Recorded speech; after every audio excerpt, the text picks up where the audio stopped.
नमस्कार, मैं हूं उपेंद्र कुमार। आप देख रहे हैं नेशन भारत। बिहार में कोरोना के बढ़ते आंकड़े को देखते हुए सरकार ने एक आदेश जारी किया है कि सभी दुकानें रात के 7 बजे बंद करने होंगे।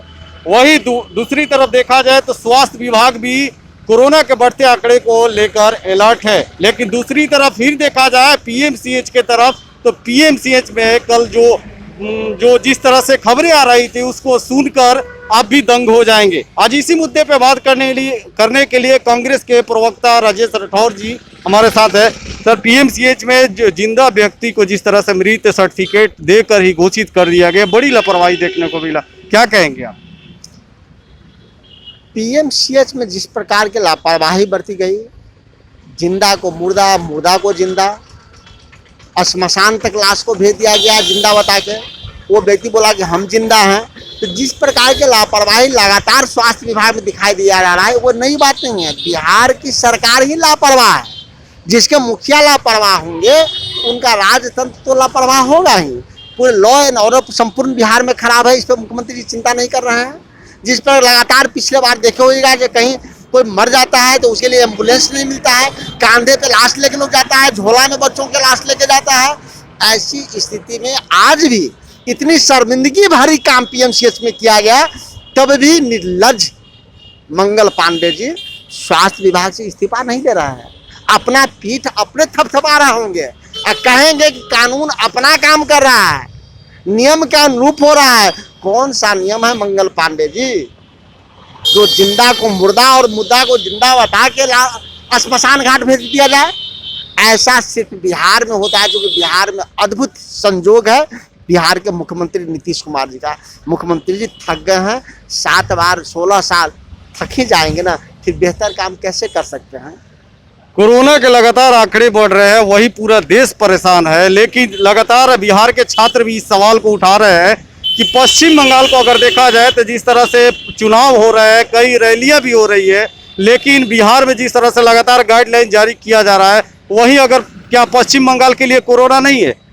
मैंने कहा कि लगता है कि नरेंद्र मोदी जी और भारतीय जनता पार्टी से कोरोना का अनुनाश्रय संबंध है या रिश्तेदार है। जहाँ जहाँ भारतीय जनता पार्टी के लोग चुनाव में जाते हैं, वहाँ से कोरोना आगे निकल जाता है। अब कुछ दिन के बाद देखिएगा कि अगले साल उत्तर प्रदेश में चुनाव होना है, पता चलेगा वहाँ से भी कोरोना चला गया। अमित शाह जी की रैली, प्रधानमंत्री जी के रैली में न ये लोग स्वयं मास्क लगाते हैं, न इनके सुनने वाले मास्क लगाते हैं। तो कहीं न कहीं कोरोना के फैलाव के जड़ में भारतीय जनता पार्टी, नरेंद्र मोदी जी, अमित शाह जी अवश्य है।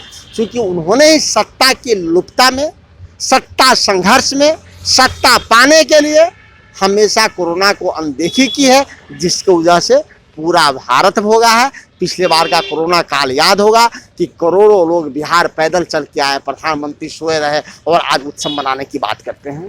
कोरोना के बढ़ते आंकड़े को देखते हुए बिहार में पूर्ण रूप से धार्मिक स्थल को बंद कर दिया गया है। लेकिन वही बीजेपी विधायक सवाल खड़ा कर रहे हैं कि धार्मिक स्थलों को बंद नहीं करना चाहिए, क्या कहेंगे आप? मैंने पूर्व में भी कहा है कि जिस प्रकार से बिहार दिन में लॉकडाउन नहीं है, 7 बजे के बाद दुकानें बंद है, रेस्टोरेंट रात में खुले रहेंगे, जू में और पार्क में जाने की अनुमति है, तो फिर मंदिर में अनुमति क्यों नहीं? जबकि नवरात्रा का वक्त है, छठ का वक्त है। तो जिस गाइडलाइन के तहत आप पार्क में जाने की अनुमति देते हैं, जिस गाइडलाइन के तहत आप रेस्टोरेंट में जाने की अनुमति देते हैं, जिस गाइडलाइन के तहत आप दिन में चलने फिरने और मार्केट करने की अनुमति देते हैं, हम समझते हैं उसी गाइडलाइन के तहत मंदिर और मस्जिद, गुरुद्वारा और गिरजाघर में भी जाने की अनुमति होनी चाहिए। क्योंकि यह वक्त नवरात्रा का है। सिर्फ आस्था का ही सवाल नहीं है, सवाल है पंडितों के रोजी रोटी का भी। हजारों मंदिर में लाखों पंडित हैं जिनका जीविका उपार्जन मात्र और मात्र मंदिर है। तो उनके जीविका उपार्जन के बारे में तो सोचिए। अब मैं सिर्फ सोचने के लिए नहीं कह रहा हूँ। जब दिन में मार्केट खुले हो सकते हैं तो दिन में मंदिर बंद क्यों? एक छोटा सवाल है मेरा। अगर बंद तो सब बंद, खुला तो सब खुला। तो आपने सुना जिस तरह से बिहार में कोरोना के आंकड़े को देखते हुए सरकार आदेश और गाइडलाइन जारी कर रहे हैं और लगातार बिहार में कोरोना के आंकड़े भी बढ़ रहे हैं। तो दूसरी तरफ पश्चिम बंगाल में चुनाव हो रहे हैं। सवाल कई छात्र का भी है और आज राजेश राठौर जो कांग्रेस प्रवक्ता वो भी कह रहे हैं कि पश्चिम बंगाल के लिए भी कोरोना है। आखिर पश्चिम बंगाल में सवाल उठता है कि वहाँ पर रैलियाँ हो रही है, चुनाव हो रहे हैं, वही दूसरी तरफ बिहार में कोरोना के बढ़ते आंकड़े को देखकर सरकार गाइडलाइन जारी कर रही है।